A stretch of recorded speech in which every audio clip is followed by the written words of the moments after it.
Welcome back to MMA Al Dente. I am the guy who picked Paddy Holohan to defeat Louis Smolka. And I'm here to talk about Alexander Volkov versus Tai Tuivasa, co-main event of UFC 293.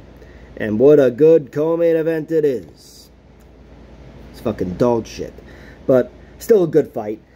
Volkov is 36-10, 34 years old, and he's got 5 inches of height and 5 inches of reach over 30-year-old Tuivasa, who is 14-5. Tai Tuivasa, when he wins, it's almost always by knockout. 14 wins, 13 by knockout, and the one decision is the Andrei Arlovski. The one guy who's less durable than anybody, but he knows that, so he uses every ounce of his athleticism and fighting skills to not engage in a brawl, and that's what happened there. His 5 losses to Tuivasa come 3 by TKO or knockout, 1 by submission, 1 by decision, and all in the UFC. So he's been finished every which way. The one guy who could beat him by decision and no other way was Bogoy Ivanov, of course, who at the UFC level has been a decision machine, win or lose.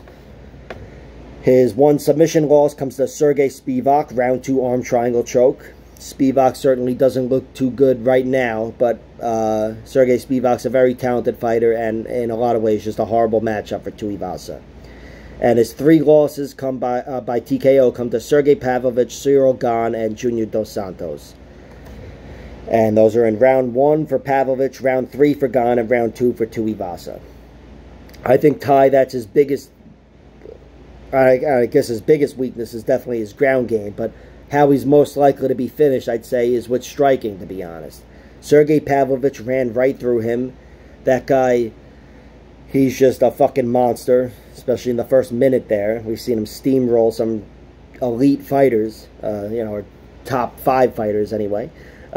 Cyril Gane beat him in round 3. That was considered a competitive fight because Tai Tuivasa hurt him, sat him on his ass in round 2, had a nice moment. But in general, there was Cyril Gane beating him up from the outside, stabbing him to the body, and he was just too much for him and got him out of there in round 3.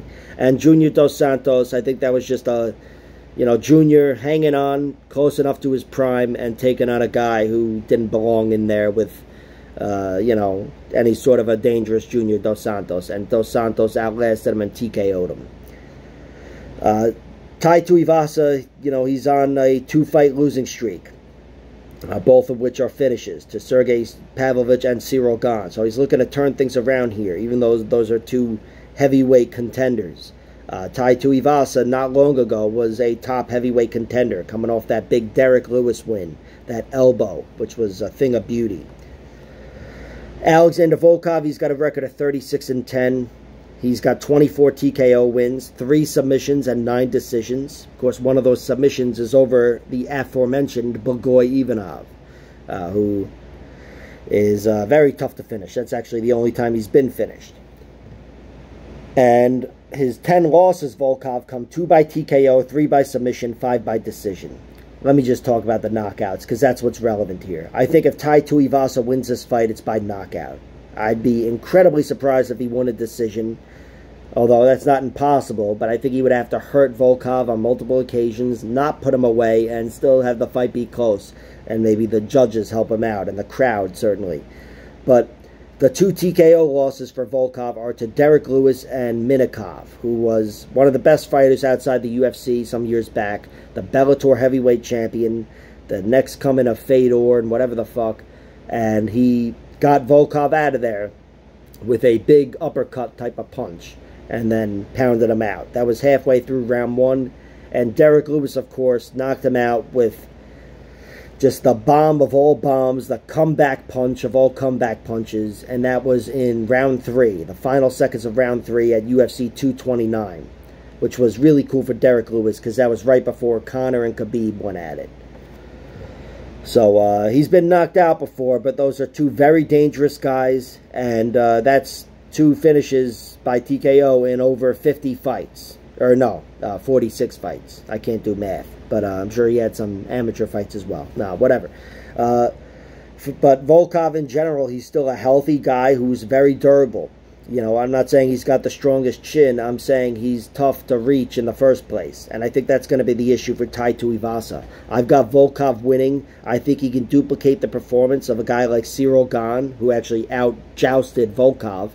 But Volkov in general will keep himself safe. I think he's not easy to muscle around. And, you know, if he gets into the clinch with Cyril Gane, with Tai Tuivasa, I think he'll fare better than a guy like Derek Lewis did. I don't think Volkov has any cardio issues.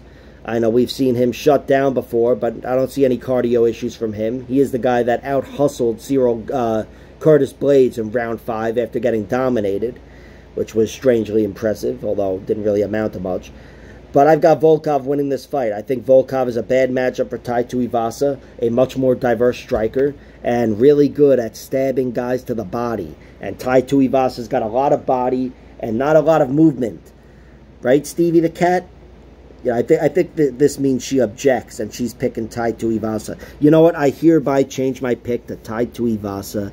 Take it from me. Take it from Stevie the Cat. He's going to knock Volkov dead. No, I'm going with Volkov. I think Volkov's going to win. Wouldn't be surprised if he got a TKO, because I'd actually favor a TKO.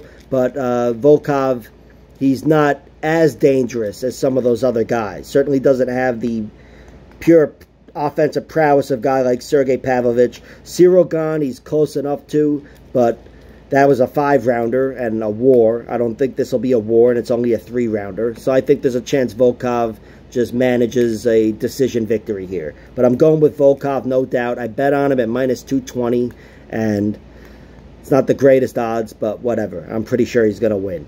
And if Tai Tuivasa wins, it is by knockout. So if you feel inclined to bet on him, which I might myself, wait till the props hit, because there's no way he wins by anything other than knockout or a decision in which he knocks him down like 4 times.